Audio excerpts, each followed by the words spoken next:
আজ ছিল বছরের শেষ একাদশী, পুত্রদা একাদশী। আর সেই উপলক্ষেই বাড়িতে বানিয়ে নিয়েছিলাম সাবুর পরোটা আর মরিচ আলু। সাবুর পরোটা কিভাবে করি সেটা একবার দেখে নিন। আর মরিচ আলুতে কিন্তু শুধু থাকে ঘি, লবণ আর গোলমরিচ। তাই এই মরিচ আলু রেসিপিটা কিন্তু খুবই সহজ, অন্য দিনেও কিন্তু এটা বানিয়ে সবাই খেতে পারেন। প্রথমেই সাবুটাকে ফ্রাইং প্যানে ড্রাই রোস্ট করে নিচ্ছি।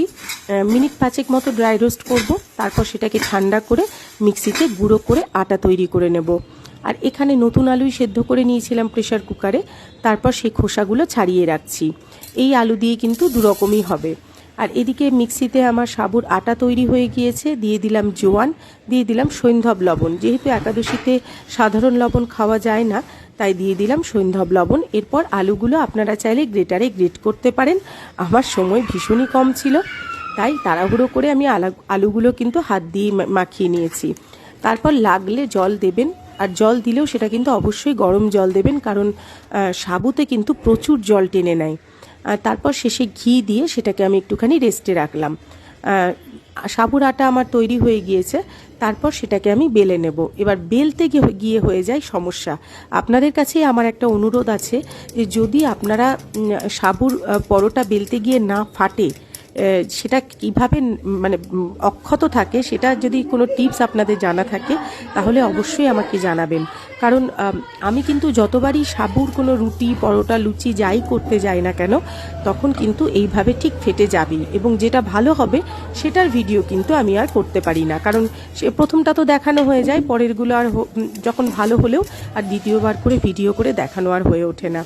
তো যাই হোক, সাবুর পরোটা বেলতে গেলে কিন্তু একটু আধটু তো ফাটবেই। তো তারপর কি, এটাকে যাতে দেখতে ভালো লাগে তার জন্য বাটি দিয়ে পরোটার আকারে গোল করে আমি কেটে নিচ্ছি।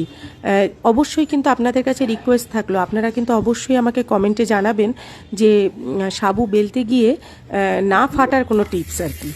তারপর সেটাকে আমি ফ্রাইং প্যানে দিয়ে দিলাম। দেখতেই পাচ্ছেন আমি হাত দিয়ে বারবার করে যেগুলো ফেটেছে সেই অংশগুলো একটু ঢাকা দেওয়ার চেষ্টা করছি। তারপর এপিট ওপিট করে ভেজে নেব, ঘি দিয়ে ভাজবো। অন্যদিন করতে চাইলে আপনারা সাদা তেল দিয়েও ভাজতে পারেন, তবে সাবুর সাথে ঘিটাই কিন্তু বেস্ট যায়। এইদিকে আমার সাবুর পরোটা হয়ে গেল। তারপর আমি সেদ্ধ করে রাখা আলুগুলো কেটে নেব। এই সাবুর পরোটা কিন্তু ভীষণ নরম হয় খেতে, আর খেতেও বেশ সুস্বাদু হয়। আর এদিকে আলুগুলো কেটে নিচ্ছি চৌকো চৌকো করে। তারপরে ফ্রাইং প্যানে দেব একটু ঘি আর দিয়ে দেব গোলমরিচ। আর কিন্তু কিছুই লাগবে না এই আলু মরিচে। ঘি আর গোলমরিচ দেওয়ার পরে এর মধ্যে আমি আলুগুলো দিয়ে দেব। এই যে এখানে আমি দিয়ে দিচ্ছি প্রথমে ঘি, আর তারপর 1 চামচ মতো গোলমরিচ।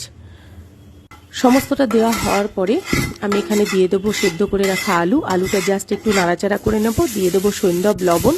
তারপর অল্প একটু জল দেব, কারণ তাহলে একটু পরোটা দিয়ে খেতে সুবিধে হবে।